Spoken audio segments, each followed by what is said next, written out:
কিরে হা করে আছিস কেন? তোর নতুন ভাবি সালাম দে।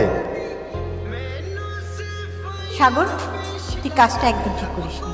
একদম ঠিক কথা বলছো আম্মা। তুমি এই ভাইয়া এই কাজটা একদম ঠিক করো নাই। এমন লোক আমি মানি না। আমি কি একবারও বলছি এই বউ আমি মানি না? এতদিন আমার ছেলে অনেক ভালো একটা কাজ করছে। বসে তুমি আমার কাছে বসো। ইস, কি সুইট, কি লাল টুকটুকে একটা মিষ্টি মেয়ে। এই আম্মা এত মিষ্টি খেও না, তোমার ডায়াবেটিস আছে, কম কম খাও। চলো মা, ঘরে চল। সাগর যা, ওকে রুমে নিয়ে যা। ওকে রুমে নিয়ে যাও মা, রুমে যাও, রুমে গিয়ে চেঞ্জ করে নাও।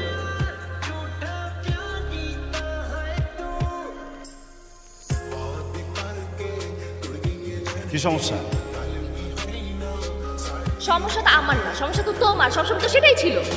সকাল সকাল এখানে যদি তলাতে কেন যাচ্ছ? আমি তোমার সাথে না ঝগড়া করতে আসলে, ঠিক আছে? তোমাকে আমি একটা সিরিয়াস কথা এটাই বলতে আসছি যে তোমার সাথে আমার হইতেছে না। তোমার সাথে আমি রিলেশন রাখতে পারবো না। আমি অন্য একটা ছেলেকে ভালোবাসি, আমি তোমাকে ভালোবাসি, বাস। অন্য করে ভালোবাসো? তুই অন্য করে ভালোবাসো? হ্যাঁ, ওনার জন্য ভালোবাসি। তোমার তো আমার না, তো ভালোবাসতে পারবো না। এক রাতের ঘটনা, সকালের ভিতরে আরেকজন ভালোবাসা কেমনে আসলো? আমি অন্য আরেকজনকে ভালোবাসি, তোমার সাথে আমি কোনো সম্পর্ক রাখবো না। তো দয়া করে আমার সাথে কোনো রকম কন্ট্যাক্ট করতে চাই। যা, এরকম বহুত বার গেছো, টাকা স্কিল লেগা হাইটা হাইটা যাস না, দৌড়ে যা যা। কিরে সাহেব,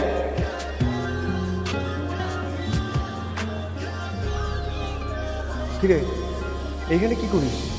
নিচের রাস্তায় অনেকগুলো পিঁপড়া হাঁটতেছে, আমি গুনতেছি এখানে কয়টা পিঁপড়া আছে। ভাইরে, মানে কি হয়েছে সেটা আমাকে বলবি তো নাকি? না বললে আমি কিভাবে বুঝবো?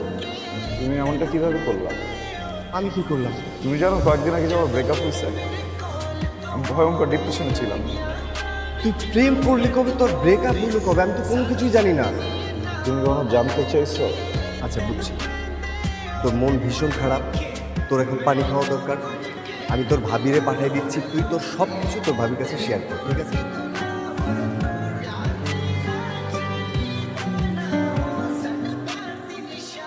পানি।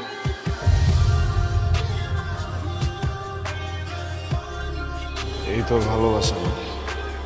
হ্যাঁ, শালি ডাইনি, পেতনি, ফকিন্নি। আমার জীবনটা তুই শেষ করে দিছিস। হ্যাঁ, আমার মনটা কি চাইতেছে জানোস? আমার মনটা চাইতেছে তো বড় ধরে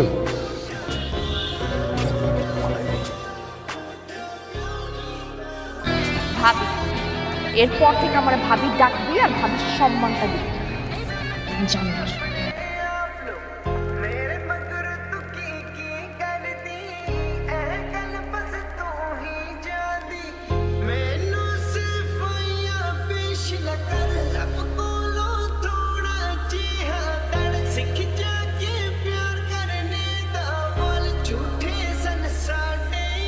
আগে তো দিনে 2-1টা খাইতাম, এখন কি পুরো প্যাকেট লাগে না?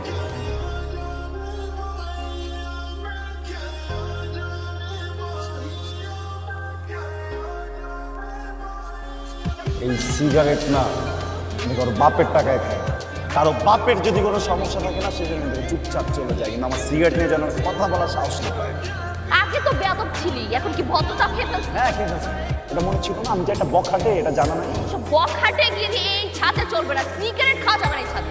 হ্যাঁ এলিয়ান, এই এলিয়েন বলবি না। 100 বার 1000 বার বলবো, যতবার মন চায় ততবার তোর এলিয়ান বলবো। Alien alien alien alien alien.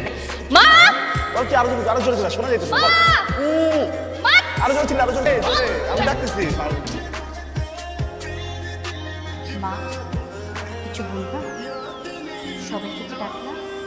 জি মা, কিছু বলার ছিল। সায়েন, এদিকে আয়। বলো মা, এখন সবাই আছে, বলো কি বলবা? আমি কি করে আমার এই সংসারটাকে আমার নিজের মতো করে গড়ে তুলবো আপনি বলেন না? যেখানে সম্মান নেই, ভালোবাসা নেই। আমরা সবাই তো তোমাকে ভালোবাসি। না মা, সবাই বাসা। স্যার কি হয়েছে রে? কি হবে? আমি বলছি মা, একটু আগে আমি ছাদে গিয়েছি, গিয়ে দেখি উনি সিগারেট খাচ্ছে। আমি কি বললাম, ভাই সিগারেটটা তো ভালো না, এটা ছেড়ে দেয়। বলে আমার বাপের ছাদ, আমি সিগারেট খাবো না কি খাবো সেটা আমার ব্যাপার। আমি আজকে সিগারেট খাচ্ছি, কালকে আমি গাঁজা খাবো, পরশুদিন আমি মদ খাবো, আপনার কি? আমি ওর বড় ভাইয়ের বউ, আমার সাথে এরকম ব্যবহার করবে ও? সায়েম, আমার এখন কি মনে হচ্ছে জানিস? আমার মনে হচ্ছে চাপকে তোর দাঁত খুলে ফেলে দেব। বেয়াদব ছেলে কোথাকার, তোকে কি আমি এই শিক্ষা দিয়েছি? হ্যাঁ, ওর কাছে সরি বল।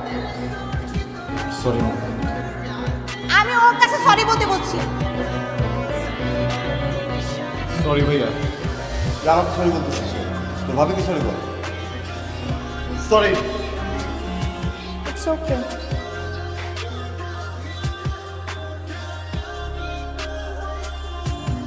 এত রাতে এখানে শুয়ে আছো কেন? ঘুমাবা না? আমি কখন ঘুমাবো এইটা নিয়ে বাসার মানুষদের মাথা ব্যথা না থেকে শোনো,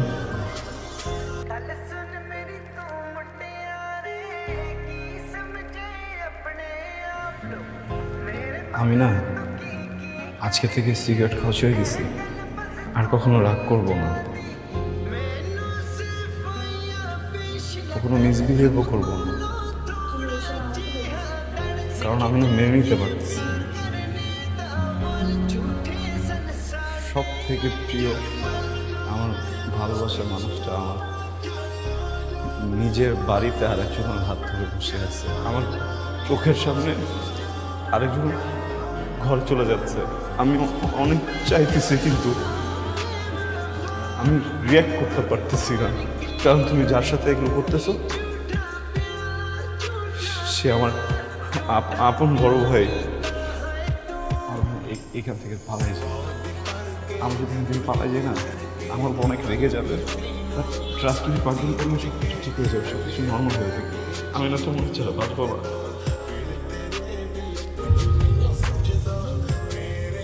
এগুলো আগে মনে ছিল? তোমার রাগ, যে সিক্রেট তুমি বন্ধ করছিলাম? মাঝরাতে নাটক না করে যখন একটা সুযোগ দাও না প্লিজ। তুমি আমার গায়ে টাচ করছো, আর এটা নিয়ে আমি কোনো সিন ক্রিয়েট করলাম না। এটা তোমার লাস্ট সুযোগ। এরপর আমার গায়ে টাচ করার আগে মাথায় রাখবা আমি তোমার বড় ভাইয়ের বউ।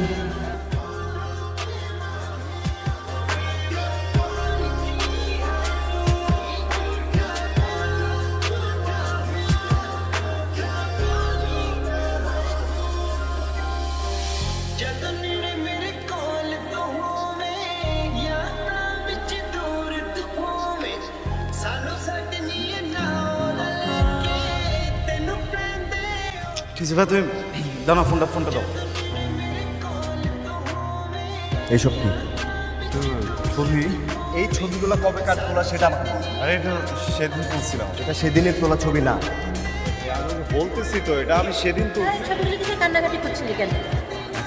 ছবিতে কাঁদতেছি না তো, তো অন্য একটা কথা মনে পড়ছিল তো, এটা নিয়ে। আমরা তো দুইটাই ভাই, তো বড় ভাইয়া বিয়ে করে ফেলছে না, আমি দেখলাম যে ভাবিও কি সুন্দর, দুজনের কি মিল, এগুলো মনে করে আসলে কি ইমোশনাল হয়ে গেছে। হাসতেছে। হ্যাঁ, ফিউচার প্ল্যান করতে পারিস, কিন্তু সেটা অন্যভাবে না। শোন, এক্সকিউজ মি, বিন্দু, জি? আমি সাগর। এদিকে তুমি ভালো না, ওদিকে আমার ভাইটা ভালো না। আচ্ছা, তোমাদের কি হয়েছে বলো?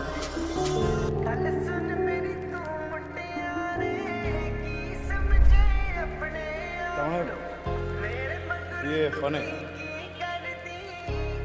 এই যা ছিল সব কিছু সাজানো, আমি মা বিন্দু মিলে এই নাটকটা সাজিয়েছি। আমার লাইফে যা কিছু ঘটুক আমি তোমাকে বলবো, আমি তোমাকেও বলবো না।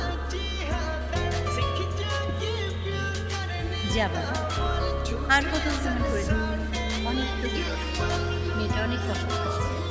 যা। তুমি শিওর তো বিয়ে করো নাই?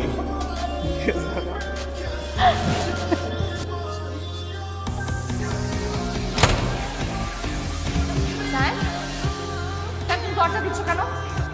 দরজা খোলো, এটা কিন্তু তোমার রুম না। তো দরজা দিচ্ছ কেন? খোলো এখন। কার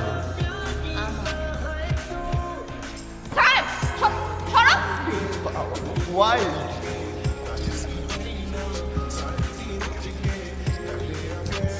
মামু ছেলে কিন্তু আমি একটু ভাইকে বলে দিব তোমার। অনেক জেলাস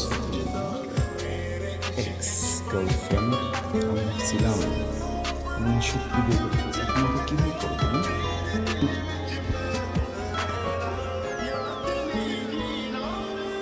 এক্সপেরিমেন্ট অনুভূতিটা আর এই কথাটা না মাথার মধ্যে